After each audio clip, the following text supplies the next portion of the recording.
네, 지금 이제 세 번째 코너는 아이비가 주목하는 리포트 시간입니다. 오늘 살펴볼 리포트는 어떤 건가요? 첫 번째는 사진에 보이시는 인물인데요. 네, 레이 레이 달리오. 달리오죠. 네. 브리지워터의 대표인데, 리포트는 아니고, 음, 상호 관세 철회를 하고 나서, 네, 그 다음날, 네. 블룸버그 TV랑 이렇게 인터뷰를 한 거예요. 네, 발언을 한 건데, 상호 관세 유예하고 나서, 네. 골드만삭스는 침체 전망 철회를 했잖아요. 예, 예. 네, 근데 달리오는 침체는 여전히 온다고 얘기를 합니다. 과거와는 그리고 다른 침체요. 네, 음, 침체가 올 뿐만 아니라 차원이 네. 다른 침체가 벌어질 수 있다. 이런 얘기를 해요. 네네. 인터뷰 내용을 그대로 이게 말을 하는 거랑 이게 글을 쓰는 것만큼 막 이렇게 정치적으로 정제돼서 이렇게 쓴 게 아닌데 그대로 인터뷰 내용을 그대로 한번 말씀을 해드리면 네. 보통 경기 침체는 2분기 연속 마이너스 성장을 말하는데 지금 그 정도 차원의 상황이 아니다. 이렇게 얘기를 해요. 그 정도가 아니고 뭐 경제, 금융, 정치, 지정학적 사안들이 다 같이 얽혀서 서로 영향을 주고받으면서 거대한 갈등을 일으키고 있다. 이렇게 얘기를 합니다. 그리고 더 근본적으로는 통화 질서가 바뀌고 있다는 거예요. 네. 부채의 수요와 공급에 대해서 생각을 해보면 어떤 한 사람의 부채는 다른 사람의 자산인데 네.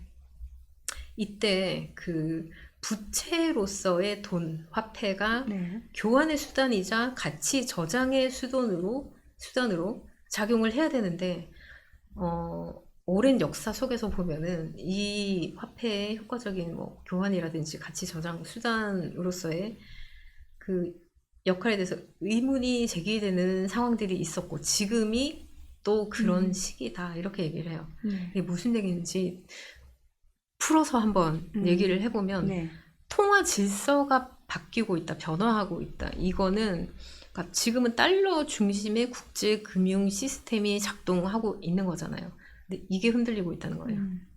달러가 지금 계속 떨어지고 뭐 탈달러 트레이드 이런 셀 아메리카 하는 게 이런 맥락하고 좀 맞닿아 있는 게 아닌가 생각이 들어요. 더 나가서 그 부채, 한 사람의 부채가 다른 사람의 자산이다. 이런 네.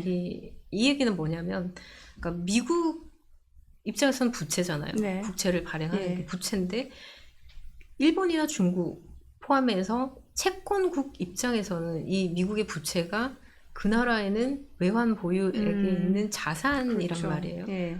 그러니까 부채로서의 돈, 그러니까 미국 국채라는 게 가치 저장이나 교환이나 이런 화폐로서의 역할도 해야 되고 그만한 가치를 가지고 있어야 되는데 네. 이 가치가 지금은 의문스럽다. 이런 얘기를 하는 거예요. 네. 그래서 차원이 다른 침체가 올 수 있다고 얘기를 하는 건데 다들 아시겠지만 달리오는 2008년에 금융위기 올 거라고 예. 예상을 했던 네. 인물이잖아요. 그래서 그만한 무게감이 있기 때문에 이런 발언에 대해서도 좀 주목하게 되는 것 같아요. 그러겠네요. 결국에는 경기 침체 가능성에 대해서 많은 아이비 쪽에서도 좀 주목을 하고 있다. 이렇게 여전히 네, 상호관세 유예랑 상관없이 뭐 일부는 축소하고 전망 철회도 했지만 여전히 그러네요. 가능성을 열어두고 있는 분위기죠. 네. 두 번째 살펴볼 리포트는 뭔가요? 네, 사진에서 보이시는 인물 하워드 박스라고 네. 합니다. 오크트리 캐피탈 매니지먼트의 공동 창업자인데 한 번씩 뭐 정기적으로 내는 건 아닌데 투자 노트를 내요. 그러면 워렌 버핏이 하던 일을 멈추고 그 노트를 챙겨서 읽는다라고 할 정도로 네. 매크로 쪽에서 굉장한 실력자로 인정을 받는 투자자인데 이번에 또 그 투자 노트를 냈어요. 네. 내용을 보니까 지금까지 지구촌의 경제에 많은 이벤트들이 있었잖아요. 뭐 플라자 합의, 브레튼 우즈, 뭐 중국의 WTO 가입이라든지 이렇게 구조적인 변화를 일으킨 그런 이벤트들이 많았는데 이번에 트럼프 행정부의 관세는 과거의 모든 이벤트를 다 뛰어넘는 사건이다. 이렇게 얘기를 해요. 관세에 대해서 그 비유적으로 얘기를 했는데 축구로 얘기를 하면은 자살골이다. 이렇게 얘기를 하고요. 그리고 과거의 브렉시트를 연상하게 한다 이런 얘기도 해요.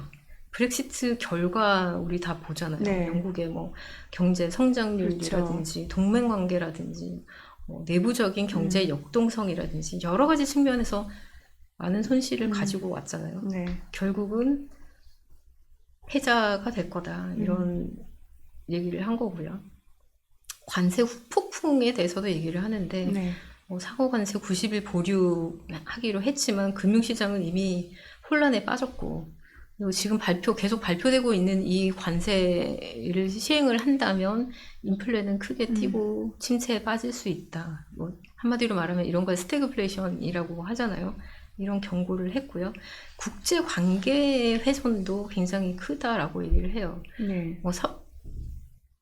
트럼프가 정말 백기를 들고 지금까지 얘기한 관세 전면 다 철회할게 이렇게 나와도 국제관계가 회복되지는 않을 거라는 거예요. 트럼프가 이제 다 취소했으니까 네. 백기 들었으니까 이제 미국이랑 다시 거래할 수 있어, 다시 무역할 수 있어, 안전한 나라야, 좋은 파트너야 이런 생각을 다른 나라들이 안 할 거라는 거예요. 불안하죠. 이걸 회복시키는 거는 힘들다. 그래서 한 80년 정도 지구촌에 잡혀있던 그 무역 질서가 지금 뿌리부터 흔들리고 있다. 굉장히 위험한 정책을 펴고 그러네요. 있다. 이런 얘기를 합니다. 마지막 살펴볼 리포트는 어떤 건가요? 시티그룹에서 네. 부자 고객들을 대상으로 투자 노트를 냈는데 네. 내용이 뭐냐면 저가 매수 하지 말라는 거예요. 아직 더 떨어질 수 네. 있다는 거네요. 그 앞에서 말씀드렸지만 지금 한 고점 대비 아니면 뭐 연초 대비 20-30% 떨어진 종목들 많아요. 맞아요. 예. 작은 종목 아니고 뭐 큰 종목들 빅테크 중에서도 네, 많거든요. 네. 반토막도 많아요. 근데 이만큼 떨어졌으면은 지금 사도 되지 않을까 이런 식의 발상이 지금은 하면 안 된다는 거예요. 그런 얘기들이 되게 많아요. 그냥 그 장기적으로 가지고 왔던 투자의 통념이 지금은 성립되지 않는다. 이런 얘기들을 많이 해요. 부쩍 많이 나와요. 이런 얘기가. 그래서 주식시장은 길게 보면 어쨌거나 오르지 않았냐. 그래서 떨어질 때마다 기회가 되지 않았냐. 이번에도 그런 기회일 거다. 이렇게 생각할 수 있는데 아니라는 거예요. 피크 쇼크라고 해서 충격이 정점을 지났다는 공감대가 형성이 돼도 매수는 신중해야 된다 이런 얘기를 해요. 변동성이나 불확실성이 아직은 극도로 높기 때문에 절제가 필요하다는 거고요. 그리고 위험자산 주식뿐만 아니라 위험자산을 성급하게 매입하는 거는 네. 좋은 좋은 전략이 아니라는 거죠. 그리고 똑같이 얘기를 하는데 시티도 똑같이 얘기를 하는데 그냥 단순한 뭐 이벤트가 아니고 이거는 전 세계 질서가 구조가 바뀌는 상황이다 이런 얘기를 해요. 그리고 관세가 경제 전반이나 기업 실적에 정확히 얼마만큼 충격을 줄 건지 어떤 형태로 영향을 미칠 건지 이건 누구도 정확하게 예측을 할 수가 없다는 거예요. 그래서 섣불리 판단해서 뭐 저가 매수에 나선다 이런 거는 위험하다 이런 얘기를 하고 있고요. 네. 그 외신들 보도를 보면은 JP 모간 프라이빗 뱅크 같은 그러니까 부자 고객들 대상으로 부자가 아니어도 마찬가지겠지만 이런 운용사들이 지금 전화 폭주로 상당히 홍역을 치르고 있다고 하는데 예전에 닷컴 버블 무너졌을 때 그때랑 9.11 태어났을 때 이런 엄청난 사건이 발생했을 때 뭐 사람들이 전화 빗발치고 했던 것처럼 지금도 그렇다는 거예요. 다들 전화해서 어떻게 되는 거냐. 미국이 앞으로 뭐 달러가 어떻게 되냐. 불확실하니까. 네. 그리고 지금 빼고 싶은데 어디로 가야 되냐. 이런 문의들이 폭주한다고 해요. 네. 그래서 지금 어디로 가나 봤더니 MMF 머니마켓 펀드죠. 네. 7조 달러 넘었어요. 자산이. 그래서 지금 국채조차도 이렇게 불안하고 금값은 보면 또 너무 많이 올랐고 이러다 보니까 지금은 또 현금이 왕이다 이런 얘기가 또 다시 나오기 시작했어요. 그리고 뭐 유럽이나 일본 주식 아니면 뭐 스위스 프랑 같은 통화 이런 쪽으로 많이 옮겨가고 있다고 하고요. 그 지금 화면에 오른쪽에 있는 그래프 보시면 이게 뭐냐면 MLIB 펄스라는 데서 설문조사를 했어요. 네. 서베이를 했는데 트럼프가 90일 동안 그 상호관세 유예를 하기로 결정한 다음에 서베이를 했어요. 유예한다는데 이제 어떡할 겁니까? 이렇게 물었더니 그래도 미국 자산은 다 팔겠다라고 응답한 사람들이 3% 정도 되고요. 그리고 뭐 한다고 하지만 그래도 계획했던 대로 예정했던 대로 미국 자산은 줄일 거다. 네. 이런 답변이 23%. 네. 그리고 상호 관세 유예했지만 계획했던 것보다 오히려 더 많이 줄일 거다. 이런 답변이 27%. 그래서 세 가지를 합치면 53%. 53%죠. 예. 예. 그러니까 반 이상은 어쨌건 예. 축소하거나 다 팔겠다 이런 거죠. 그리고 뭐 유예한다고 하니까 일단 뭐 지켜보겠다. 지금 이대로 뭐 유지하고 한번 관망해보겠다라는 응답이 31%예요. 그리고 그 유예하는 거 보니까 역시 협상이었네. 이거 진짜 뭐 때리려는 게 아니었네. 이렇게 생각하고 계획했던 것만큼 떨어질 때 뭐 더 사겠다는 계획을 세운 투자자도 네. 있겠죠. 이런 투자자들 중에서 계획했던 것만큼 늘리겠다는 의견이 9% 남았고요. 그 계획 이상 확대하겠다는 의견은 7%밖에 안 나왔어요. 그래서 늘리겠다는 의견은 다 합쳐서 한 16% 정도 되는 거죠.